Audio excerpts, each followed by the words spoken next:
Anywhere you go, anywhere you go, give it all. കിമോ സ്റ്റാംബോയിൽ സംവിധാനം ചെയ്ത് 2014 ഇറങ്ങിയ ഒരു ജാപ്പനീസ് സൈക്കോ ക്രൈം ത്രില്ലർ ചിത്രമാണ് കില്ലേഴ്സ്. ഒരു സൈക്കോ കില്ലർ അവൻ ചെയ്യുന്ന കൊലപാതകം ഒക്കെ വീഡിയോ എടുത്ത് ഇൻ്റർനെറ്റിൽ ഡാർക്ക് വെബിൽ അപ്ലോഡ് ചെയ്യുകയാണ്. ഇതേപോലെ മറ്റൊരു കില്ലറും കൊലപാതക ദൃശ്യങ്ങൾ അപ്ലോഡ് ചെയ്യുന്നുണ്ട്. സോ ഈ രണ്ട് സൈക്കോകൾക്ക് ഇടയിൽ നടക്കുന്ന പ്രശ്നങ്ങളാണ് ഈ ചിത്രം. ക്ലൈമാക്സിൽ ഒരു സംഭവമുണ്ട്, അത് നമ്മുടെ ലൈഫിൽ റിലേറ്റഡ് ആയിട്ടുള്ള കാര്യമാണ്. സോ എന്താണ് സൈക്കോകൾക്ക് ഇടയിലെ പ്രശ്നം, എന്താണ് ക്ലൈമാക്സ് എന്നൊക്കെ തുടക്കം മുതൽ അവസാനം വരെ അതേ സസ്പെൻസോട് കൂടി പാക്കലാമാ. അതിനു മുൻപ് പുതുതായി വന്ന കൂട്ടുകാർ സബ്സ്ക്രൈബ് ചെയ്യാൻ മറക്കല്ലേ. And on and all notification. ഈ ചിത്രം കീറി മുറിച്ചാൽ ചിത്രത്തിൻ്റെ തുടക്കത്തിൽ ഒരു യുവതി എന്തോ കണ്ടു പേടിച്ച പോലെ ഓടി വരുന്നത് കാണാം. പുറകെ നോക്കി ഭയന്ന് വീണ്ടും ഓടുകയാണ്. നോക്കിയാൽ മാസ്ക് ഒക്കെ ധരിച്ച ഒരു സൈക്കോ കില്ലറിനെ ഭയന്നാണ് ഓടിയത്. പെട്ടെന്ന് അവളുടെ തലയിൽ ഒരു കവർ കൊണ്ട് മൂടി അവളെ സൈക്കോ കടത്തിക്കൊണ്ടുപോയി അവൻ്റെ താവളത്തിൽ ഇരുത്തുകയും ചെയ്തു. എന്താ സംഭവിക്കുന്നത് എന്ന് മനസ്സിലാവാതെ ഇരിക്കുമ്പോൾ സൈക്കോ ലൈറ്റ്സ് ഒക്കെ സെറ്റ് ചെയ്ത് മുൻപിൽ ഒരു വീഡിയോ ക്യാമറ ഓൺ ചെയ്തു വെച്ച് ചുറ്റിക എടുത്ത് ഓളെ തലക്ക് ഒരൊറ്റ അടി. എന്നിട്ട് അവൾ മെല്ലെ മെല്ലെ മരിച്ചുകൊണ്ടിരിക്കുന്ന വീഡിയോ എടുക്കുകയാണ്. ആ കൊലപാതകത്തിൻ്റെ വീഡിയോ പിന്നീട് എഡിറ്റൊക്കെ ചെയ്യുന്നത് കാണാം. എഡിറ്റിംഗ് ഒക്കെ കഴിഞ്ഞ് സ്വന്തം സിസ്റ്റം വഴി അപ്ലോഡ് ചെയ്താൽ പിടിക്കപ്പെടാൻ സാധ്യത ഉള്ളതിനാൽ നേരെ ഒരു പബ്ലിക് നെറ്റ് കഫേയിൽ പോയി ആ വീഡിയോ ഡാർക്ക് വെബിൽ അപ്ലോഡ് ചെയ്യുകയാണ്. ഫിംഗർ പ്രിൻ്റ് വരെ മായ്ച്ചു കളഞ്ഞിട്ടാണ് അവിടുന്ന് പോകുന്നത്. അങ്ങനെ ആ വീഡിയോ ഡാർക്ക് വെബിൽ അപ്ലോഡ് ആവുകയും ചെയ്തു. ഡാർക്ക് വെബ് ഒരുപാട് പേർ യൂസ് ചെയ്യുന്നുണ്ട്. ഒരുപാട് പേർ സൈക്കോ അപ്ലോഡ് ചെയ്ത വീഡിയോ കാണുകയാണ്. അതേപോലെ ഇപ്പോൾ ഒരുത്തൻ ആ വീഡിയോ കാണുന്നത് കാണാം. ഇവന്റെ പേര് ബേയു. ഇവനൊരു നല്ലവനാണ്, പക്ഷേ ഇതുപോലുള്ള കില്ലിംഗ് വീഡിയോസ് ഒക്കെ കാണാൻ ഇഷ്ടമാണ് എന്നേ ഉള്ളൂ. ബേയു ഒരു ന്യൂസ് കമ്പനിയിൽ ക്യാമറമാനായിട്ടാണ് ജോലി ചെയ്യുന്നത്. അങ്ങനെ ഇപ്പോൾ ഒരു ന്യൂസ് കവർ ചെയ്യാൻ റിപ്പോർട്ടറിന്റെ കൂടെ ഒരു സ്ഥലത്തേക്ക് പോവുകയാണ്. അന്നേരം അവിടേക്ക് കുറച്ച് പേർ എത്തിയതും എല്ലാവരും ചുറ്റും കൂടി വീഡിയോ എടുക്കാൻ തുടങ്ങി. വയസ്സായ ഈ വ്യക്തിയുടെ പേര് ധർമ്മ. കൂടെ ഉള്ളത് ധർമ്മയുടെ ഭാര്യ. ധർമ്മ അവന്റെ ഭാര്യയെ ക്രൂരമായി മർദ്ദിച്ചു. ആ കേസാണ് നടന്നുകൊണ്ടിരിക്കുന്നത്. ഇത് ധർമ്മയുടെ ലോയർ പറയുന്നു ധർമ്മ ഭാര്യയെ അടിച്ചിട്ടൊന്നും ഇല്ല, ചെറിയ ഒരു സൗന്ദര്യ പിണക്കം, അത് ഇപ്പോൾ പറഞ്ഞ് ഒത്തുതീർപ്പാക്കി എന്നൊക്കെ പറയുകയാണ്. എന്നാൽ ബേയു ധർമ്മയുടെ ഭാര്യയെ നോക്കുമ്പോൾ കണ്ണിൻ്റെ വശത്ത് അടി കിട്ടിയ പോലത്തെ പാട് കാണുകയാണ്. ശരിക്കും അടിച്ചിട്ട് ഒക്കെ ഉണ്ട്. എന്നാൽ അവളെ വിരട്ടി നിർത്തിയിട്ട് കേസ് സോൾവ് ആക്കാൻ നോക്കുകയാണ്.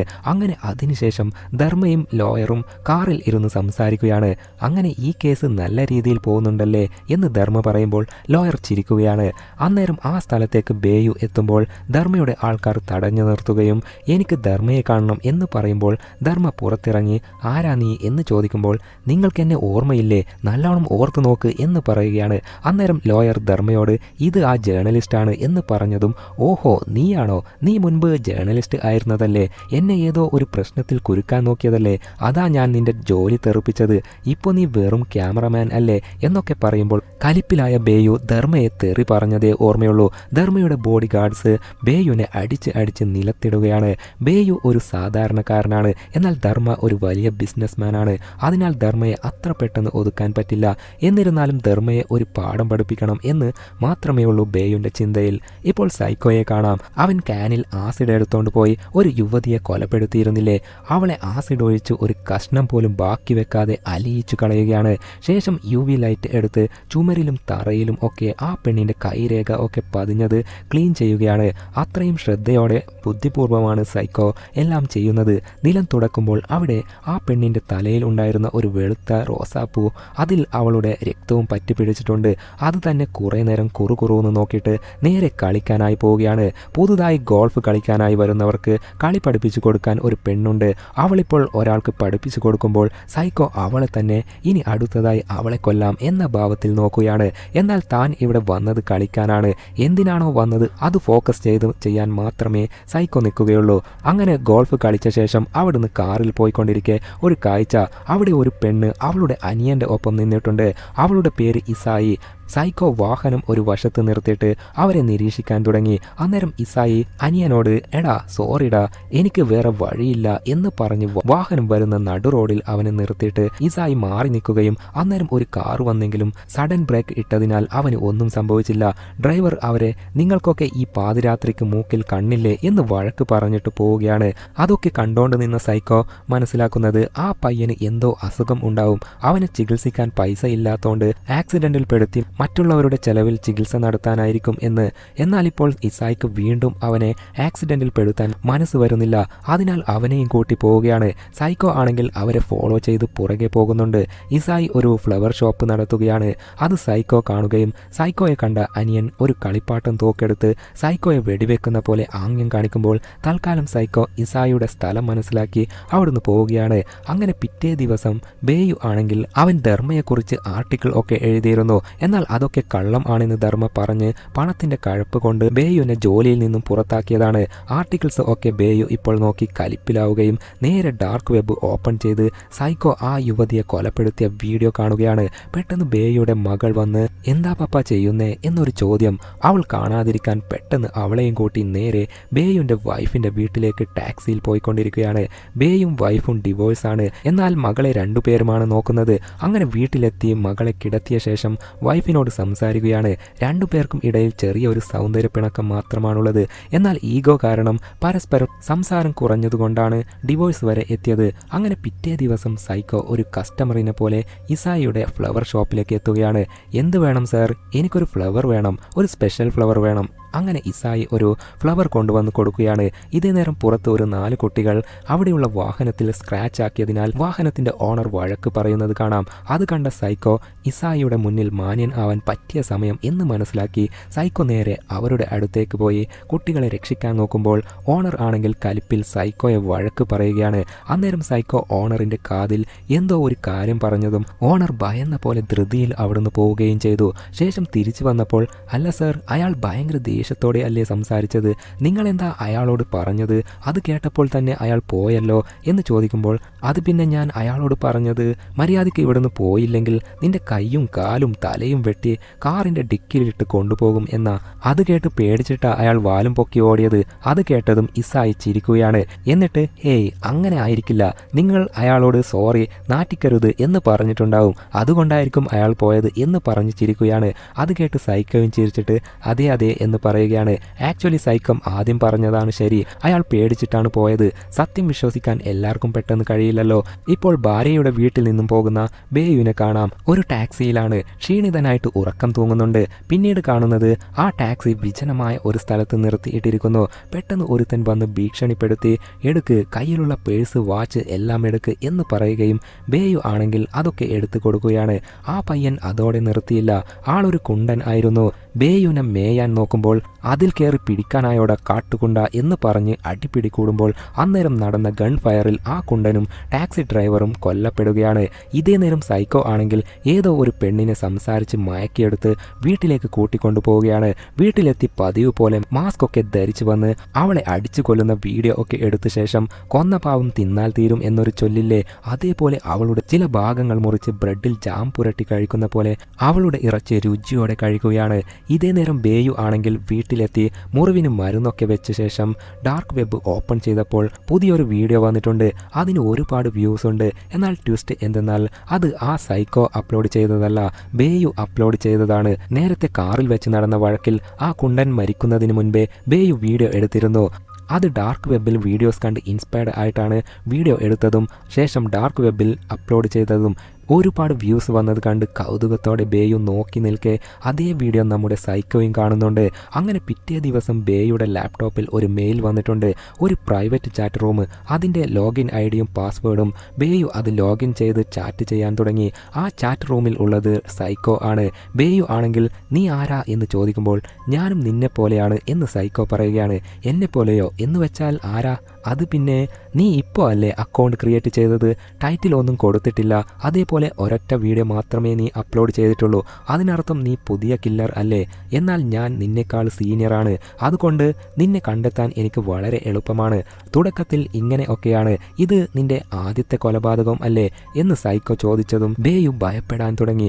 എന്നിട്ട് നിങ്ങൾ എന്താ പറയുന്നത്, എനിക്ക് മനസ്സിലാവുന്നില്ല എന്ന് പറയുമ്പോൾ നീ കള്ളം പറയുകയാണ് എന്ന് സൈക്കോ പറയുമ്പോൾ ആകെ പേടിച്ചു പോയ ബേയു ഉടനെ ലാപ്ടോപ്പ് ക്ലോസ് ചെയ്ത് വെക്കുകയാണ്. എന്നിട്ട് മകളെയും കൂട്ടി നേരെ മാമന്റെ വീട്ടിലേക്ക് പോവുകയാണ്. അവിടെ വെച്ച് ബേയുവിനെ എല്ലാവരും ഉപദേശിക്കാൻ തുടങ്ങി. എന്തെന്നാൽ ബേയുവിൻ്റെ ജോലി പോയതോടെയാണ് ആകെ ടെൻഷനായതും ആ ടെൻഷൻ കാരണം ഭാര്യയുമായി വഴക്കുണ്ടായതും പിരിയേണ്ടി വന്നതും.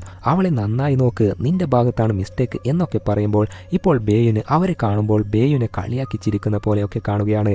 അതിനാൽ ഭയങ്കര ദേഷ്യം വന്ന് വ്യത്യസ്തമായി പെരുമാറാൻ തുടങ്ങി. പതിയെ പതിയെ അവൻ്റെ ഉള്ളിൽ ഒരു സൈക്കോ മൈൻഡ് ഉണരുകയാണ്. അതിനുശേഷം എനിക്ക് എന്താ പറ്റിയത്, എന്തൊക്കെയോ കിളി പോയ പോലെ ഫീൽ ആവുന്നുണ്ടല്ലോ എന്നൊക്കെ സ്വയം പറഞ്ഞുകൊണ്ടിരിക്കെ ലാപ്ടോപ്പിൽ സൈക്കോയുടെ മെസ്സേജ് വരികയാണ്. എന്നാൽ റിപ്ലൈ കൊടുക്കുന്നത് വേണ്ട എന്ന് കരുതി ഇരിക്കുമ്പോൾ പെട്ടെന്ന് സൈക്കോ വീഡിയോ കോൾ ചെയ്യുകയാണ്. എടുക്കണോ വേണ്ടയോ എന്ന് ചിന്തിച്ചെങ്കിലും ശരിക്കും അത് ആരാ എന്നറിയാനുള്ള കൗതുകത്തോടെ സൈക്കോ തന്നെ കാണാതിരിക്കാൻ ക്യാമറയിൽ കൈവച്ച് അറ്റൻഡ് ചെയ്യുമ്പോൾ സൈക്കോ ആണെങ്കിൽ മാസ്ക് വെച്ച് ഇരിക്കുന്നുണ്ട്. നിന്നോട് സംസാരിക്കാനുള്ള നേരം വന്നു, അതാ വിളിച്ചത് എന്ന് പറയുമ്പോൾ ഒരു മാസ്ക് വെച്ചാൽ നീ കില്ലറാവുമോ എന്ന് ബേയും ചോദിക്കുകയാണ്. ഉടനെ സൈക്കോ ക്യാമറ തിരിച്ചിട്ട് അവൻ്റെ റൂമിൽ ഒരു സൈക്കോ കില്ലറിൻ്റെ കയ്യിലുണ്ടാവേണ്ട ടൂൾസ് ലൈക്ക് കത്തി, ചുറ്റിക, വടിവാൾ, ഒടിവാൾ, കടവാൾ ഒക്കെ ഉണ്ട്. അതൊക്കെ കണ്ടതോടെ സൈക്കോ ഒരു സൈക്കോ കില്ലർ തന്നെയാണ് എന്ന് ബേയുവിന് വിശ്വാസം വരികയാണ്. നിനക്ക് എന്താ വേണ്ടത് എന്ന് ചോദിക്കുമ്പോൾ എടാ നീ ഒരു കൊല ചെയ്തു, ബട്ട് നീ ഇപ്പോൾ പേടിച്ചിരിക്കുകയല്ലേ? ആദ്യത്തെ കൊല ആയോണ്ടാ ഇങ്ങനെ പേടി. ഞാൻ വന്നത് നിന്റെ പേടി മാറ്റാനാണ്. ഒരു തവണ കൊല ചെയ്യുമ്പോൾ പേടിയുണ്ടാവും, രണ്ടാമത് കൊല ചെയ്യുമ്പോൾ കുറച്ച് പേടി മാറും, മൂന്നാമത്തെ കൊലയിൽ പേടി മൊത്തമായി മാറും. പിന്നെ നീ ഓരോ കൊലയും എന്നെപ്പോലെ ആസ്വദിച്ച് ചെയ്യാൻ തുടങ്ങും. മറ്റൊരു കാര്യം, നമുക്ക് രണ്ടു പേർക്കും ഇടയിൽ മൂന്നാമതൊരാൾ വരാനേ പാടില്ല. ഇനി പറ, അടുത്തതായി നീ ആരെയാ കൊല്ലാൻ പോകുന്നത് എന്ന് സൈക്കോ ചോദിക്കുമ്പോൾ ബേയു ആലോചിക്കുകയാണ്. അന്നേരം പുറകെ ടി വിയിൽ ധർമ്മയെ കാണുകയാണ്. ഓൾറെഡി ബേയുവിന് ധർമ്മയുടെ മേൽ ഒരു പക ഉണ്ടല്ലോ, അതിനാൽ അയാളെ കൊല്ലാം എന്ന് കരുതിയിരിക്കുകയാണ്. എന്നാൽ ധർമ്മയെ പിടികൂടാൻ അത്ര സിമ്പിളല്ല. ആദ്യം ആ ലോയറിനെ പിടിക്കണം, അയാൾക്ക് ധർമ്മ എവിടെയാണുള്ളതെന്ന് കറക്റ്റായിട്ട് അറിയും എന്നൊക്കെ പ്ലാൻ ചെയ്ത് സൈക്കോയെ പോലെ മാസ്ക് ഒക്കെ വെച്ച് ലോയറിനെ ഫോളോ ചെയ്ത് പോവാൻ തുടങ്ങി. ഇതേ നേരം സൈക്കോ ഇസായിയുടെ അനിയന് ഒരു വീഡിയോ ഗെയിം വാങ്ങിക്കൊടുക്കുകയും അത് കണ്ട് ഇസായിയും വളരെ സന്തോഷപ്പെടുകയാണ്. അങ്ങനെ അവർക്കിടയിൽ ട്രസ്റ്റ് വരികയും ഇസായി അവളുടെ ദാരിദ്ര്യം പറയാൻ തുടങ്ങി. അച്ഛനും അമ്മയും മരിച്ചതിന് ശേഷം ഞാനാണ് അനിയനെ നോക്കുന്നത്, അവൻ്റെ അസുഖത്തിൻ്റെ ചിലവ് നോക്കാൻ തന്നെ ബുദ്ധിമുട്ടാണ്, ഇനി നിങ്ങളെക്കുറിച്ച് പറയോ എന്ന് ചോദിക്കുമ്പോൾ എനിക്ക് എൻ്റെ അച്ഛനെയും അമ്മയെക്കാളും എൻ്റെ സിസ്റ്ററെ ആണ് ഇഷ്ടം. ഒരു ആക്സിഡൻറ്റിൽ അനിയത്തി മരിച്ചുപോയി, അതിനുശേഷം അച്ഛനും അമ്മയും ഒരു തീപിടുത്തത്തിൽ മരിച്ചുപോയി എന്നൊക്കെ പറഞ്ഞ് വിഷമിക്കുമ്പോൾ ഇസായി അവനെ ആശ്വസിപ്പിക്കുകയാണ്. അന്നേരം എനിക്കറിയാം, അന്ന് രാത്രി നീ നിന്റെ അനിയനെ വാഹനം ഇടിപ്പിച്ച് കൊല്ലാൻ നോക്കിയതല്ലേ, നീ വിഷമിക്കേണ്ട, അനിയനെ കൊല്ലാൻ ഞാൻ സഹായിക്കാം എന്ന് സൈക്കോ പറഞ്ഞതും ഇസായി ഷോക്കായിട്ട് നിങ്ങൾ പോയിക്കേ എന്ന് പറഞ്ഞ് നേരെ റൂമിൽ പോയി വാതിലടച്ച് കരയാൻ തുടങ്ങി. സൈക്കോക്ക് ഇങ്ങനെയുള്ള സഹായം അല്ലേ ചെയ്യാൻ അറിയൂ, എന്ത് ചിന്തിച്ചു എന്നറിയില്ല. അവിടെ ഉണ്ടായിരുന്ന കട്ടർ എടുത്തിട്ട് പോവുകയാണ്. ഇതേ നേരം ബേയു ആണെങ്കിൽ ലോയറിനെ ഫോളോ ചെയ്തു പോയപ്പോൾ അയാൾ വീട്ടിലല്ല, ഒരു ഗസ്റ്റ് ഹൗസിലാണ് താമസിക്കുന്നത് എന്ന് മനസ്സിലാക്കി അവിടെ പോയപ്പോൾ ലോയർ ദേ പാല് കുടിക്കുന്നു. രണ്ടു പേർക്കും ഇടയിൽ പൊരിഞ്ഞ പോരാട്ടം. ഒടുവിൽ ബേയു ലോയറിനെ തോക്കിന്റെ മുൾമുനയിൽ നിർത്തി ലോക്ക് ചെയ്തപ്പോൾ പെട്ടെന്ന് അടുത്തുള്ള റൂമിൽ നിന്നും എന്തോ ശബ്ദം. മെല്ലെ അവിടേക്ക് പോകാൻ നോക്കുമ്പോൾ ലോയർ ആണെങ്കിൽ വേണ്ട അങ്ങോട്ട് പോവല്ലേ എന്ന് പറഞ്ഞുകൊണ്ടിരുന്നെങ്കിലും ബേയു അവിടെ പോയി നോക്കുമ്പോഴാണ് ലോയർ എത്ര വൃത്തികെട്ടവനാണ് എന്ന് മനസ്സിലാവുന്നത്. ചെറിയ ഒരു പയ്യനെ ക്രൂരമായി പീഡിപ്പിച്ചിട്ടുണ്ട്, പിന്നെ ഒന്നും നോക്കിയില്ല, ഇവനെ ഒക്കെ കൊല്ലുന്നതാണ് നല്ലത് എന്ന് മനസ്സിലാക്കി ലോയറിനെ അടിച്ച് ഒരു പരുവം ആക്കി ബേയു അവനെ വീട്ടിലേക്ക് കൊണ്ടുപോവുകയും ചെയ്തു. ഇതേ നേരം സൈക്കോ ആണെങ്കിൽ ഇന്ന് ഒരുത്തിയെ കൊല്ലണം എന്ന് തീരുമാനിച്ച് ഒരു പ്രോസ്റ്റിറ്റ്യൂട്ട് കേന്ദ്രത്തിൽ പോയി ഒരുത്തിയെ നോക്കി സെലക്ട് ചെയ്യുകയാണ്. പ്രോസ്റ്റിറ്റ്യൂട്ട് വർക്ക് ചെയ്യുന്നവർക്ക് ഒരു ബ്രോക്കർ ഉണ്ട്. ബ്രോക്കർ വഴി സൈക്കോന്റെ അടുത്തേക്ക് ഒരു പ്രോസ്റ്റിറ്റ്യൂട്ട് ലേഡി, അതായത് ഡിങ്കോൾഫി ലേഡി വരികയാണ്. പൈസ കാണിച്ചതും അവൾ കാറിൽ കയറി പൈസ വാങ്ങിക്കുകയും അങ്ങനെ അവളെയും കൂട്ടി കൊല്ലാനായി കൊണ്ടുപോകുന്നതിനിടയിൽ സൈക്കോ അവളെ നോക്കുമ്പോൾ അവളുടെ മുഖം ഇസായിയെ പോലെ തോന്നുകയാണ്. അതിനാൽ ഭയന്ന് ബ്രേക്കിൽ ഒരൊറ്റ ചവിട്ട്. സഡൻ ബ്രേക്കിന്റെ ഫലം ഫലമായി അവളുടെ മുഖത്തേക്ക് പരിക്ക് പറ്റുകയും തനിക്കെന്താ വട്ടാണോ, ഇങ്ങനെ പോയാൽ ബെഡിലെത്തിയാൽ എൻ്റെ അവസ്ഥ എന്താവും, മതി, എനിക്ക് വരാൻ താല്പര്യമില്ല, എന്നെ തിരിച്ചു കൊണ്ടുവിട് എന്ന് അവൾ പറഞ്ഞതും സൈക്കോ തരം കാണിക്കാൻ നിൽക്കാതെ അവളെ തിരിച്ചു കൊണ്ടുവിടാൻ പോവുകയാണ്. ഇപ്പോൾ ബേയു ലോയറിനെ പിടിച്ചു കെട്ടി ഇരുത്തിയിട്ടുണ്ട്. എടാ, എന്തിനാ എന്നെ അടിച്ചത്? ഞാനും നീയും തമ്മിൽ ഒരു പ്രശ്നവും ഇല്ലല്ലോ, നീയും ധർമ്മയും തമ്മിലല്ലേ പ്രശ്നം, നിങ്ങൾ തമ്മിലുള്ളത് നിങ്ങൾ തന്നെ തീർക്ക്, എന്നെ വിട്ടേക്ക്, അവൻ എവിടെയാ ഉള്ളതെന്ന് പറഞ്ഞു തരാം, ഒരു വലിയ VIP ഹോട്ടലിലുണ്ട്, അകത്ത് ചുമ്മാ കയറി പോകാൻ പറ്റില്ല, അതിനൊരു VIP കാർഡ് വേണം, അത് എൻ്റെ പക്കലുണ്ട്, അത് എടുത്തിട്ട് പോയിക്കോ. അത് കേട്ട് ആ കാർഡ് എടുക്കുകയാണ്. ഇനി ഹോട്ടലിൽ പോകാൻ പറ്റും, അതെടുത്ത് വെച്ചിട്ട് നീ പറഞ്ഞത് ശരിയാണ്, നിനക്കും എനിക്കും തമ്മിൽ ഒരു പ്രശ്നവും ഇല്ല, എന്നാൽ നീ നിന്റെ ഗസ്റ്റ് ഹൗസിൽ ചെയ്യുന്ന ചെറ്റത്തരം ഉണ്ടല്ലോ, ചെറിയ കുട്ടികളെ പിടിച്ചോണ്ട് പോയി അബ്യൂസ് ചെയ്യുന്നില്ലേ, അത് പൊറുക്കാൻ പറ്റാത്ത തെറ്റാണ്, അതിനുള്ള ശിക്ഷ ഞാൻ തരാം എന്ന് പറഞ്ഞ് ബേയു പെട്രോൾ എടുത്ത് ഒഴിച്ച് ലോയറിനെ കത്തിച്ച് അതിൻ്റെ വീഡിയോ എടുക്കാൻ തുടങ്ങി. പറഞ്ഞു വന്നാൽ ബേയു ഒരു കില്ലറായി മാറി. ഇതേ നേരം സൈക്കോ ആ ഡിങ്കോൾഫി ലേഡിയെ തിരിച്ച് ബ്രോക്കറിൻ്റെ അടുത്ത് ഏൽപ്പിച്ചപ്പോൾ, എടാ ദ്രോഹി, അവളുടെ മുഖത്ത് എങ്ങനെയാ പരിക്ക് പറ്റിയത് എന്ന് പറഞ്ഞ് കലിപ്പിൽ സൈക്കോയെ ചറപ്പറാന്ന് അടിച്ച് അവൻ്റെ കയ്യിലെ പൈസ ഒക്കെ പിടിച്ചു വാങ്ങിയിട്ട് പോവുകയാണ്. സൈക്കോ അടിയും വാങ്ങി നേരെ തിരിച്ചു പോയി ബാത്ത് ഡബ്ബയിൽ കിടന്ന് റെസ്റ്റ് എടുക്കുമ്പോൾ ഒരു കാര്യം ആലോചിക്കാൻ തുടങ്ങി. ഒരിക്കൽ സൈക്കോ ഇസായിയോട് കുടുംബകഥ പറഞ്ഞിരുന്നില്ലേ, തൻ്റെ സിസ്റ്റർ മരിച്ചുപോയി, അച്ഛനും അമ്മയും തീപിടുത്തത്തിൽ മരിച്ചുപോയി എന്നൊക്കെ. അതൊക്കെ കള്ളമായിരുന്നു. ശരിക്കും നടന്നത് എന്താണെന്ന് വെച്ചാൽ സൈക്കോ ചെറിയ പയ്യൻ ആയിരിക്കുമ്പോൾ ഒരു കാട്ടിലൂടെ വീട്ടിലേക്ക് വരുന്നത് കാണാം. ആക്ച്വലി ചെറിയ പയ്യനാണ്, ബട്ട് ഇപ്പോൾ ഈ പ്രായത്തിൽ പഴയ കാര്യങ്ങൾ ഓർക്കുന്നത് കൊണ്ട് വലിയ പയ്യൻ്റെ രൂപത്തിലാണ് കാണുന്നത്. അങ്ങനെ വീടിൻ്റെ അടുത്തുള്ള കാട്ടിൽ സൈക്കോൻ്റെ ഫാമിലി ടെൻ്റ് അടിക്കാറുണ്ട്. ഇപ്പോൾ ആ ടെൻറ്റിലേക്ക് പോയി നോക്കുമ്പോൾ അകത്ത് സൈക്കോൻ്റെ അച്ഛൻ ഉണ്ട്. അച്ഛനും ഒരു സൈക്കോ ആണെന്ന് തോന്നുന്നു. സ്വന്തം ഭാര്യയെയും മകളെയും, അതായത് സൈക്കോൻ്റെ അമ്മയെയും അനിയത്തിയെയും അച്ഛൻ കൊന്നിട്ട് സ്വയം കഴുത്ത് മുറിച്ച് ആത്മഹത്യ ചെയ്യുകയായിരുന്നു. ഇതൊക്കെ സൈക്കോ ചെറിയ പയ്യൻ ആയിരിക്കുമ്പോൾ അവൻ്റെ കൺമുന്നിൽ നടന്ന കാര്യമാണ്. അതൊക്കെ കണ്ട് മൈൻഡ് ഡിസ്റ്റർബ് ആയതുകൊണ്ടാണ് ഇവൻ ഒരു സൈക്കോ കില്ലർ ആയി മാറിയത്. ഇപ്പോൾ ബേയുവിനെ കാണാം. അവൻ ഭാര്യയുടെ വീട്ടിൽ പോയി മകളെയും കൂട്ടി പുറത്തേക്ക് പോകണം എന്ന് പറയുമ്പോൾ ഭാര്യ അതിന് സമ്മതിക്കുന്നില്ല. അന്നേരം അവിടെ പരിചയമില്ലാത്ത ഒരാളെ ബേയു കാണുകയും, അത് ശരി, നീ എൻ്റെ ഭാര്യയല്ലേ, എന്നെ വിട്ടിട്ട് വേറെ ഒരുത്തൻ്റെ കൂടെ തുടങ്ങിയ, ഇത് ഞാൻ സമ്മതിക്കില്ല എന്നൊക്കെ പറഞ്ഞ് അയാളെ ബേയു അടിച്ച് നിലത്തിട്ട് നിൽക്കുമ്പോൾ മകൾ അതൊക്കെ കണ്ട് ഭയന്ന് നിൽക്കുകയാണ്. കണ്ടോ, മകൾ വരെ പേടിച്ചു പോയി, നിങ്ങളെ കൂടെ ഇനി ഞാൻ ഇവളെ എങ്ങനെ വിടും, നിങ്ങൾ ഇവിടുന്ന് പോയിക്കോ എന്ന് പറയുകയും, ബേയു ആണെങ്കിൽ ഇതുവരെ ഇല്ലാത്ത പെരുമാറ്റം ആണല്ലോ, എനിക്കിത് എന്താ പറ്റിയത് എന്നൊരു കുഴപ്പത്തിൽ അവിടെ നിന്ന് പോവുകയാണ്. ഇപ്പോൾ സൈക്കോയെ കാണാം. സൈക്കോയ്ക്ക് ഇപ്പോൾ ഇസായിയോട് ഒരു ഇഷ്ടം തോന്നി തുടങ്ങി. അതിനാൽ ഇസായിയെ കാണാൻ പോകുമ്പോൾ ഒരിടത്ത് ഇസായിയുടെ അനിയൻ എന്തോ അടി കിട്ടിയതുപോലെ നിന്നിട്ടുണ്ട്. അവനെ കാറിൽ കയറ്റി എന്തു പറ്റി എന്ന് ചോദിക്കുമ്പോൾ, എൻ്റെ ചേച്ചിയെക്കുറിച്ച് സ്കൂളിലുള്ളവർ മോശമായി സംസാരിച്ചു, ഞാൻ ദേഷ്യപ്പെട്ടപ്പോൾ അവർ എന്നെ അടിച്ചു എന്ന് പറയുകയാണ്. അത് കേട്ട് സൈക്കോ ഒരു ഷോക്ക് അടിക്കുന്ന മെഷീൻ കൊടുത്തിട്ട്, ഇനി നീ വേണം തീരുമാനിക്കാൻ, നീ മറ്റുള്ളവരെ കണ്ട് ഭയന്ന് ജീവിക്കണോ അതോ മറ്റുള്ളവർ നിന്നെ കണ്ട് ഭയന്ന് ജീവിക്കണോ എന്ന്. അത് കേട്ട് ആ പയ്യൻ മെഷീനും എടുത്തോണ്ട് പോയി ഒരു ചെറിയ പെൺകുട്ടിക്ക് ഷോക്ക് കൊടുക്കുകയാണ്. സൈക്കോ ഇവനിലും ഒരു സൈക്കോ മൈൻഡ് ഉണർത്തിവിട്ടിട്ട് പോയി. അതിനുശേഷം സൈക്കോ തൻ്റെ വീട്ടിൽ എത്തിയപ്പോൾ ഡാർക്ക് വെബിൽ ബേയു അപ്ലോഡ് ചെയ്ത വീഡിയോ കാണുകയാണ്. ആ ലോയറിനെ കൊലപ്പെടുത്തിയ വീഡിയോ. അതിന് നല്ലോണം വ്യൂസ് കിട്ടിയിട്ടുണ്ട്. ആ വീഡിയോ കണ്ട് ഇഷ്ടപ്പെട്ട സൈക്കോ നേരെ ബേയുവിന് കോൾ ചെയ്യുകയും ബേയു അറ്റൻഡ് ചെയ്ത് സംസാരിക്കാൻ തുടങ്ങി. സൈക്കോ പറയുന്നു, രണ്ടാമത്തെ കൊലയിൽ നിനക്ക് ചെറിയ ഒരു ഭയം ഉണ്ടായി അല്ലേ, എന്നാൽ നീ കൊല ചെയ്ത രീതി നോക്കുമ്പോൾ നിനക്ക് ഭയത്തിന് പകരം പക ഉള്ള പോലെ ആണല്ലോ, എല്ലാ പകയും അവൻ്റെ മേൽ കാണിച്ച പോലെ ഉണ്ടല്ലോ, ഇനി നീ ഇത് നിർത്തണം എന്ന് കരുതിയാലും നിനക്ക് പറ്റില്ല, തുടർന്നും നീ കൊലകൾ ചെയ്തുകൊണ്ടേയിരിക്കും. അതൊക്കെ കേട്ട് ബേയു ഒന്നും പറയാതെ ഇരിക്കുകയും അങ്ങനെ അതിനുശേഷം ധർമ്മയെ കൊല്ലണം എന്നൊരു വാശി, പക ഒക്കെ ഇപ്പോഴും മൈൻഡിൽ ഉണ്ട്. അതിനാൽ നേരെ ആ ഹോട്ടലിലേക്ക് പോവുകയാണ്. കയ്യിലുള്ള VIP കാർഡ് ഉപയോഗിച്ച് ധർമ്മ ഉള്ള ഹോട്ടൽ റൂമിൻ്റെ ഡോർ ഓപ്പൺ ചെയ്യാൻ പറ്റും. അങ്ങനെ റൂം നോക്കി പോവാൻ തുടങ്ങി. മറ്റൊരു വശത്ത് സൈക്കോ ആണെങ്കിൽ കഴിഞ്ഞ ദിവസം തന്നെ തല്ലിയ ബ്രോക്കറിനെയും ആ ഡിങ്കോൾഫി ലേഡിയെയും അന്വേഷിച്ച് പോയി നേരെ ഒരു പബ്ബിലെത്തുകയാണ്. ഓരോ ഭാഗത്തേക്കും കുറുക്കനെ പോലെ നോക്കുമ്പോൾ ഇതേ നേരം ഹോട്ടലിൽ ബേയു ആ റൂം കണ്ടുപിടിച്ച് VIP കാർഡ് ഉപയോഗിച്ച് റൂം തുറന്നപ്പോൾ അവിടെ ധർമ്മ ഉണ്ടായിരുന്നില്ല. പകരം ധർമ്മയുടെ മകനാണുള്ളത്. അവൻ തോക്കെടുക്കാൻ നോക്കുമ്പോൾ ബേയു ഷൂട്ട് ചെയ്തതും ബുള്ളറ്റ് അവൻ്റെ കയ്യിൽ ഇറങ്ങി നേരെ കഴുത്തിലേക്ക് തറച്ചു പോവുകയും അവനിപ്പോൾ മരിക്കാനായ അവസ്ഥയിൽ എത്തിയിട്ടും വെറുതെ വിടാതെ അവനെ ശ്വാസം മുട്ടിച്ച് കൊല്ലുകയും ചെയ്തു. ധർമ്മ എവിടെയാ ഉള്ളത് എന്നറിയാതെ നിൽക്കുമ്പോൾ പെട്ടെന്നൊരു കോളിംഗ് ബെൽ അടിക്കുന്ന ശബ്ദം. ആരാ വന്നത്, എന്താ ചെയ്യുക എന്നറിയാതെ എന്തെങ്കിലും എന്തെങ്കിലും ചെയ്യണമല്ലോ എന്ന് ധൃതിയിൽ എന്തൊക്കെയോ ചെയ്യാൻ തുടങ്ങി. ഇതേ നേരം പബ്ബിൽ കയറിയ സൈക്കോയെ ആ ബ്രോക്കർ കാണുകയും ബ്രോക്കർ സൈക്കോയ്ക്ക് ലഹരി വസ്തുക്കൾ ഒക്കെ കൊടുക്കുകയാണ്. എന്നിട്ട് സൈക്കോയെ ആക്രമിക്കാൻ നോക്കുമ്പോൾ തന്നെ സൈക്കോ കയ്യിൽ വച്ചിരുന്ന ആ ഇസായിയുടെ അടുത്തു നിന്നും എടുത്ത കട്ടർ എടുത്ത് ബ്രോക്കറിന്റെ കഴുത്തിലേക്ക് കുത്തി അങ്ങനെ ബ്രോക്കറിനെ കൊലപ്പെടുത്തുകയും ചെയ്തു. ബേയു ആണെങ്കിൽ ധർമ്മയുടെ മകനെ കൊന്ന് അവിടുന്ന് രക്ഷപ്പെടാൻ നോക്കുമ്പോൾ അവിടേക്ക് ധർമ്മയുടെ ആൾക്കാർ എത്തിക്കഴിഞ്ഞു. മകനെ കൊലപ്പെടുത്തിയത് കണ്ട് കൊലകാരൻ ആരായാലും ഹോട്ടൽ വിട്ടു പോയിട്ടുണ്ടാവില്ല.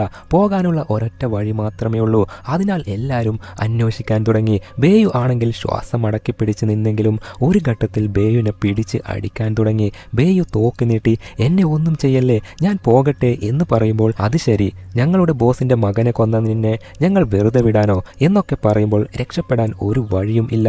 രണ്ടു വശത്തും ആൾക്കാർ. അന്നേരം അവിടെയുള്ള ഒരു ടേബിൾ ഉരുട്ടി തെറിപ്പിച്ച് ഒരു വിധത്തിൽ എങ്ങനെയൊക്കെയോ ആയി ലിഫ്റ്റുള്ള ഭാഗത്തേക്ക് എത്തി ഡോർ അടച്ച് ബെഡ് ഒക്കെ കുറുകെ വെച്ച് ലിഫ്റ്റിൽ കയറി. ലിഫ്റ്റ് അടയാൻ ആയപ്പോൾ ഒരാൾ കയറി വന്ന് അവൻ ലിഫ്റ്റിലുണ്ടെന്ന് വാക്കി ടോക്കി വിവരം കൊടുക്കുകയും ചെയ്തു. അതിനാൽ പെട്ടെന്ന് അവനെ അടിച്ച് നിലത്തിട്ട് അവശനാക്കി ഏതോ ഒരു ഫ്ലോറിൽ ഇറങ്ങി നിൽക്കുമ്പോൾ അവിടെയും ആൾക്കാർ വന്ന് അടിപിടി കൂടുകയാണ്.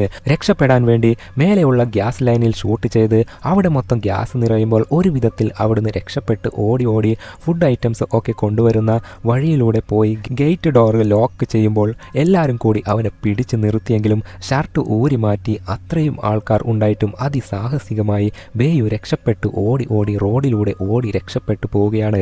ഇതേ നേരം സൈക്കോ ആണെങ്കിൽ ആ ഡിങ്കോൾഫി ലേഡിയെ എങ്ങനെയെങ്കിലും വശത്താക്കി കൊണ്ടുപോകാനുള്ള പദ്ധതിയിലാണ്. അവൾക്ക് കുറെ മദ്യമൊക്കെ വാങ്ങിക്കൊടുത്ത് കൊണ്ടുപോകാൻ നോക്കിയെങ്കിലും അവൾ വരാൻ റെഡിയായില്ല.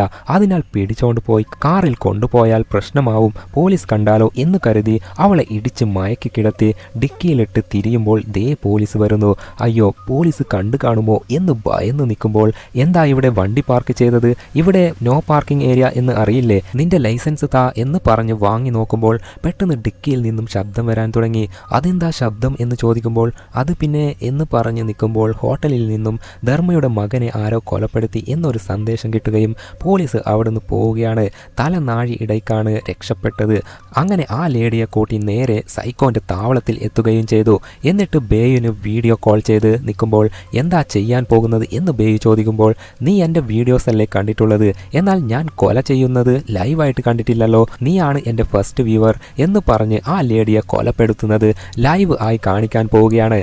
എന്നാൽ ബേയു ആണെങ്കിൽ ഏയ് വേണ്ട, അവളെ ഒന്നും ചെയ്യണ്ട എന്ന് പറഞ്ഞെങ്കിലും നീ കാണു ബ്രോ, ഏതാണ് നിന്റെ ഫേവറേറ്റ് ടൂൾ, ഇതാണോ എന്ന് പറഞ്ഞ് ഒരു ടൂൾ എടുത്ത് നിൽക്കുമ്പോൾ പെട്ടെന്ന് ആരോ കോളിംഗ് ബെൽ അടിക്കുകയാണ്. അത് ഇസായി ആയിരുന്നു. ഇപ്പോൾ എന്താ ചെയ്യുക, ഇസായിയോട് ഒരു ഇഷ്ടം ഉള്ളതിനാൽ അവളെ മൈൻഡ് ചെയ്യാതിരിക്കാൻ പറ്റുന്നില്ല. അതിനാൽ ഇവളുടെ തലക്ക് ഒരടി കൊടുത്ത് ബോധം കെടുത്തിട്ട് പോവുകയാണ്. ബേയു ഓൺലൈനിൽ തന്നെ ഉണ്ട്. സൈക്കോ നേരെ പോയി ഇസായിയെ അകത്തേക്ക് കൂട്ടി വരികയാണ്. എന്തുപറ്റി പതിവില്ലാതെ ഇങ്ങോട്ട് വന്നത് എന്ന് ചോദിക്കുമ്പോൾ എൻ്റെ അനിയനെ എന്താ ചെയ്തത്, അവൻ്റെ സ്വഭാവം എല്ലാം മാറിയിട്ടുണ്ടല്ലോ, എല്ലാവർക്കും ഷോക്ക് അടിപ്പിക്കുക എന്ന് പറയുകയാണ്. നിന്റെ അനിയനെ ശല്യം ചെയ്തവരെ അല്ലേ ദ്രോഹിച്ചത്, അതിനെന്താ, അവൻ നല്ല പയ്യനായിരുന്നു. ഓ, നല്ല പയ്യൻ ആയോണ്ട് ആണോ നടു റോഡിൽ നിർത്തിയിട്ട് കൊല്ലാൻ നോക്കിയത്. അത് കേട്ടപ്പോൾ ഇസായി പറയുന്നു ഞാൻ അവനെ കൊല്ലാൻ നോക്കിയതല്ല, നമ്മൾ രണ്ടുപേരും മരിക്കാൻ നോക്കിയതാ, പക്ഷെ എനിക്ക് ഭയം തോന്നി മാറി നിന്നതാ, അല്ലാതെ നിങ്ങൾ ഉദ്ദേശിക്കുന്ന പോലെയല്ല.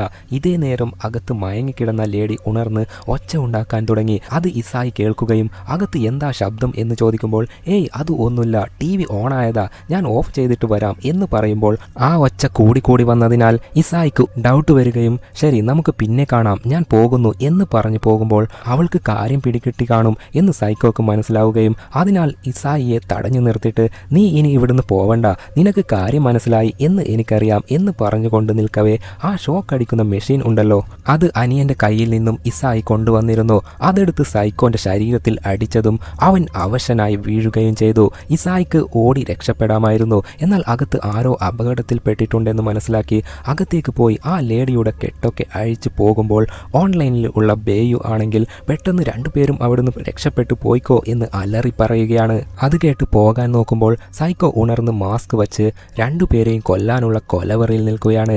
രണ്ടുപേരും ഓരോ റൂം കയറി ഇറങ്ങി രക്ഷപ്പെടാനുള്ള വഴി നോക്കുമ്പോൾ ഒരിക്കൽ സൈക്കോ പറഞ്ഞിരുന്നില്ലേ അവൻ്റെ സിസ്റ്ററിനെ ഭയങ്കര ഇഷ്ടമായിരുന്നു എന്ന്. സിസ്റ്റർ മരിച്ചിട്ടും അവളുടെ ബോഡി കൊണ്ടുവന്ന് ഇവിടെ കിടത്തി ജീവനുള്ള പോലെ സങ്കല്പിച്ച് അവൾ ട്രീറ്റ്മെൻറ്റ് കൊടുക്കുകയാണ് സൈക്കോ. അതൊക്കെ കണ്ട് ഇവർ ഭയന്ന് നിൽക്കുമ്പോൾ സൈക്കോ വരികയും കയ്യിൽ കിട്ടിയ ചട്ടിയെടുത്ത് അവനെ അടിച്ചിട്ട് രണ്ടുപേരും പുറത്ത് എത്തി കാറിൽ കയറി ഹാവ് രക്ഷപ്പെട്ട് എന്ന് പറഞ്ഞ് പോകാൻ നോക്കുമ്പോൾ പെട്ടെന്ന് സൈക്കോ വന്ന് ഗോൾഫ് ബാറ്റ് വെച്ച് ഗ്ലാസ് ഉടച്ച് രണ്ടുപേരെയും പുറത്തേക്ക് വലിച്ചിട്ട് കൊടൂരമായി അടിച്ച് അങ്ങനെ ഇസായിയെയും ഡിങ്കോൾഫി ലേഡിയെയും കൊലപ്പെടുത്തുകയും ചെയ്തു.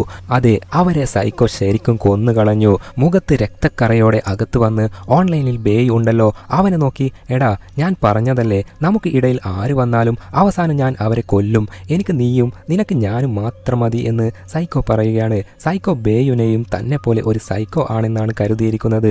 ബേയു എല്ലാം കണ്ട് അവിടെ തന്നെ കിടന്നുറങ്ങുകയാണ്. അങ്ങനെ പിറ്റേ ദിവസം നോക്കിയാൽ ദേ മകൾ വന്നിരിക്കുന്നു. അതേപോലെ ബേയുടെ ഭാര്യയും വന്നിരിക്കുന്നു. ഇനി മുതൽ നമ്മൾ പിരിഞ്ഞല്ല ഒരുമിച്ചാണ് ജീവിക്കുന്നത് എന്ന് പറയുകയാണ്. അത് കേട്ടതും ബേയുടെ ഉള്ളിലുണ്ടായിരുന്ന സൈക്കോ മൈൻഡ് എല്ലാം പോവുകയും നല്ലൊരാളായി മാറുകയും ചെയ്തു. എന്നാൽ മറ്റേ വശത്ത് സൈക്കോ കില്ലറിന് കൊലവറി തലക്ക് പിടിച്ചിരിക്കുകയാണ്. ബേയു തൻ്റെ കൂടെ എന്നും ഉണ്ടാവണം എന്ന് ചിന്തിക്കുകയാണ്. എന്നിട്ട് അവൻ്റെ സിസ്റ്ററിൻ്റെ ബോഡി പെട്രോൾ ഒഴിച്ച് കത്തിച്ച് എങ്ങോട്ടോ പോകുന്നത് കാണാം. മറ്റേ വശത്ത് ബേയു ആണെങ്കിൽ മൊത്തമായി ഒരു ഫാമിലി മാൻ ആയി മാറിക്കഴിഞ്ഞു. മകളെ സ്കൂളിൽ ഡ്രോപ്പ് ചെയ്തിട്ട് ഭാര്യയോട് ഫോണിൽ ദേ ഞാൻ ഇപ്പോൾ വീട്ടിലെത്തും എന്ന് പറഞ്ഞ് ഫോൺ കട്ട് ചെയ്ത് നേരെ വീട്ടിലേക്ക് പോയി നോക്കുമ്പോൾ ദേ വീട്ടിൽ ക്യാമറ ഒക്കെ സെറ്റ് ചെയ്ത് വെച്ചിരിക്കുന്നു. വീഡിയോ ക്യാമറയിൽ നോക്കിയാൽ ഒരു കൊടൂര രംഗം. ബേയുടെ ഭാര്യയെ സൈക്കോ കൊടൂരമായി ടോർച്ചർ ചെയ്യുന്ന വീഡിയോ ആണ്. നേരെ അകത്ത് പോയി നോക്കുമ്പോൾ ഭാര്യ കൊടൂരമായി കൊല്ലപ്പെട്ട് കിടക്കുന്ന കാഴ്ചയാണ് കാണുന്നത്. ആകെ ഷോക്കായിട്ട് അവിടുന്ന് പുറത്തിറങ്ങുമ്പോൾ ദേ നിൽക്കുന്നു സൈക്കോ. രക്തക്കറ ഒക്കെ പറ്റിയിട്ടുണ്ട്. ബേയുടെ ഭാര്യയെ കൊന്നത് അവൾ മരിച്ചാൽ ബേയു ഒറ്റയ്ക്കാവുമല്ലോ, തീർച്ചയായും തൻ്റെ കൂടെ നിൽക്കും എന്ന് കരുതിയാണ് കൊന്നത്.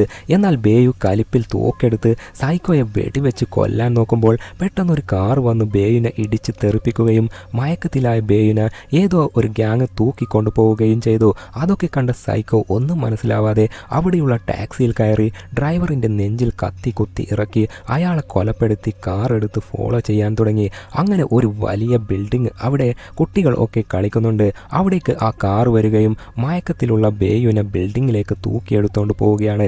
ഇതൊക്കെ ചെയ്തത് ധർമ്മയാണ്. ബേയുവിൻ്റെ മകളെയും കടത്തിക്കൊണ്ടുവന്ന് കണ്ണൊക്കെ കെട്ടി ഇരുത്തിയിട്ടുണ്ട്. എൻ്റെ ലോയറിനെ നീ കൊന്നു, എൻ്റെ മകനെയും നീ കൊന്നു, പകരം ഞാൻ എന്താ ചെയ്യേണ്ടത്? നിന്റെ ഈ മകളെ കൊല്ലാം അല്ലേ?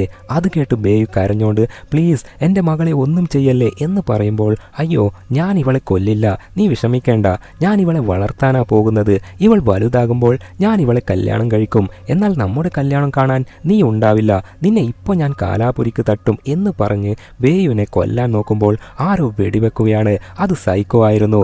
ധർമ്മയുടെ ആൾക്കാരെയൊക്കെ വെടിവെച്ച് തീർത്ത് ധർമ്മയെ മാത്രം അടിച്ചിടുകയാണ്. എന്നിട്ട് ബേയുവിനെ ഹാൻഡ് ലോക്ക് ചെയ്ത് വെച്ചിട്ടുണ്ടായിരുന്ന കീ എടുത്തു പോയി ഒരു കയ്യിലെ ലോക്ക് മാത്രം ഓപ്പൺ ചെയ്ത് വിടുകയാണ്. എന്നിട്ട് എടാ നീ തുടങ്ങിയത് പകുതിക്ക് വെച്ച് നിർത്തിയത് എന്തിനാ? നീയും എന്നെപ്പോലെ ഒരു കില്ലറാവണം. അത് കേട്ട് എടാ പിരാന്ത, നീ എൻ്റെ ഭാര്യയെ കൊന്നു അല്ലേ? എടാ അത് ഞാൻ എന്തിനാ കൊന്നത് എന്നറിയോ? ഭാര്യ മക്കൾ ഒക്കെ ഉണ്ടെങ്കിൽ നമുക്ക് അത് സെറ്റാവില്ല, നമ്മുടെ വൈബിന് അത് ചേരില്ല, നമ്മൾ എപ്പോഴും ഫ്രീ ആയിരിക്കണം. ഒരിക്കൽ കൂടി ഞാൻ പറയാം, ഞാനും നീയും മാത്രം മതി, നമുക്കിടയിൽ ആരും വേണ്ട, നിന്റെ മക്കളെയും കൊല്ലണം, നിന്റെ മകളെയും കൊല്ലണം എന്ന് പറഞ്ഞ് തോക്കെടുത്ത് കുട്ടിയെ കൊല്ലാൻ നോക്കുമ്പോൾ ഏയ് വേണ്ട, അവളെ മാത്രം ഒന്നും ചെയ്യല്ലേ എന്ന് ബേയ് പറയുകയാണ്. ശരി എങ്കിൽ നീ കൊല്ലണം എന്ന് ആഗ്രഹിച്ച നിന്റെ ശത്രുവായ ധർമ്മയെ കൊല്ല്. അത് കേട്ട് ഉടനെ ധർമ്മയെ പിടിച്ച് അവൻ്റെ കഴുത്തിലേക്ക് ഒരു കൈയിൽ ലോക്ക് ചെയ്തിട്ടുള്ള വിലങ്ങ് മറ്റേ കൈ കൊണ്ട് കുരുക്കി ഒടുവിൽ കഴുത്ത് ഞെക്കി ധർമ്മയെ കൊലപ്പെടുത്തുകയും ചെയ്തു. എന്നാൽ അതൊക്കെ മകൾ കാണുന്നുണ്ടായിരുന്നു. സൈക്കോ അവളുടെ കണ്ണിലെ കെട്ട് അഴിച്ചു മാറ്റിയിരുന്നു. ബേയു ധർമ്മയെ കൊടൂരമായി കൊല്ലുന്നത് അവൾ കാണുകയും ചെയ്തു. നേരെ അവളുടെ അടുത്തേക്ക് പോകുമ്പോൾ ഇപ്പോൾ അവൾ അച്ഛനെ ഭയത്തോടെ കണ്ട് തള്ളി മാറ്റി നിൽക്കുകയാണ്. അന്നേരം സൈക്കോ കണ്ടില്ലേ, ഇനി മുതൽ നിന്റെ മകൾ നിന്നെ വിശ്വസിക്കില്ല, അതുകൊണ്ട് ഇവളെ ഇനി നമുക്ക് ആവശ്യമില്ല, കൊന്നു കളയാം എന്ന് പറഞ്ഞ് സൈക്കോ അവളെ വെടിവെച്ച് കൊല്ലാൻ നോക്കുമ്പോൾ പെട്ടെന്ന് പെട്ടെന്ന് ബേയു ചാടി പിടിച്ച് മകളെ രക്ഷിക്കാൻ നോക്കുമ്പോൾ ഇപ്പോൾ മകൾക്ക് കാര്യങ്ങൾ മനസ്സിലാവുകയാണ്. അച്ഛൻ എന്നെ രക്ഷിക്കാനാ നോക്കുന്നത് എന്ന്. അങ്ങനെ രണ്ടുപേരും അടിപിടി കൂടി. ഇനി നിന്നെ എനിക്ക് ആവശ്യമില്ല, ഞാൻ വേറെ ആളെ കണ്ടെത്താം എന്ന് പറഞ്ഞ് സൈക്കോ ബേയുവിനെ വെടിവെക്കുകയും ചെയ്തു. ബേയു ബിൽഡിങ്ങിന്റെ മേലെ നിന്നും താഴെ വീണു മരിക്കാൻ പോവുകയാണ്. എന്നാൽ ട്വിസ്റ്റ് എന്തെന്നാൽ വീഴുന്നതിന് മുൻപ് ബേയുവിന്റെ കയ്യിലുള്ള വിലങ്ങ് ഒരു ഭാഗം അത് സൈക്കോന്റെ കയ്യിലും ലോക്ക് ചെയ്യുകയും അങ്ങനെ ബേയുവിന്റെ കൂടെ സൈക്കോയും താഴേക്ക് ഒരൊറ്റ വീഴ്ച നേരെ ഒരു കാറിന്റെ മേലേക്ക്. ബേയു വെടിയേറ്റ് മരിച്ചെങ്കിലും സൈക്കോയ്ക്ക് പകുതി ജീവനുണ്ട്. മരിക്കാനായ നിമിഷം അവിടെ കളിച്ചോണ്ടിരുന്ന കുട്ടികൾ അത് കണ്ട് ഓടിപ്പോവുകയാണ്. എന്നാൽ ഒരു പയ്യൻ മാത്രം ഓടിപ്പോവാതെ നിന്നിട്ട് പോക്കറ്റിൽ നിന്നും ഫോൺ എടുത്ത് മരിക്കാനായ അവസ്ഥയിലുള്ള സൈക്കോയുടെ വീഡിയോ എടുക്കുകയാണ്. സൈക്കോ ചെയ്തുകൊണ്ടിരുന്നത് കർമ്മ പോലെ സൈക്കോയ്ക്ക് തിരിച്ചു കിട്ടുകയാണ്. ഇത്ര കൊടൂരമായ കാര്യം ഒരു ഭയവും ഇല്ലാതെ വീഡിയോ എടുക്കാൻ പറ്റുന്നുണ്ടെങ്കിൽ ഇവനും ഒരു സൈക്കോ കില്ലർ ആയി മാറാൻ സാധ്യത ഉണ്ട്. ഇങ്ങനെയുള്ള സംഭവങ്ങൾ കാണുമ്പോൾ മറ്റുള്ളവരെ പോലെ ഒതുങ്ങിപ്പോവാതെ അത് വീഡിയോ എടുത്ത് സോഷ്യൽ മീഡിയയിൽ പലരും പോസ്റ്റ് ചെയ്യാറുണ്ട്. വാട്സപ്പിൽ ആക്സിഡന്റ് സീനൊക്കെ ചിലർ ഷെയർ ചെയ്യാറുണ്ട്. അതൊക്കെ കാണുന്നവർ കണ്ട് ശീലിച്ചാൽ അതിനോടുള്ള ഭയം പോകും. ഡാർക്ക് വെബിൽ കൊലപാതക വീഡിയോസ് ഒക്കെ കാണാൻ തുടങ്ങും. പിന്നെ അങ്ങനെ സ്വന്തമായി ചെയ്യണം എന്നൊരു വിചാരം വരും. അവസാനം ഇതേപോലെ മറ്റുള്ളവർ നിങ്ങളുടെ വീഡിയോ എടുക്കേണ്ട അവസ്ഥയിൽ എത്തും എന്ന് കാണിച്ച് ഈ ചിത്രം ഇവിടെ അവസാനിക്കുന്നു. Bye bye.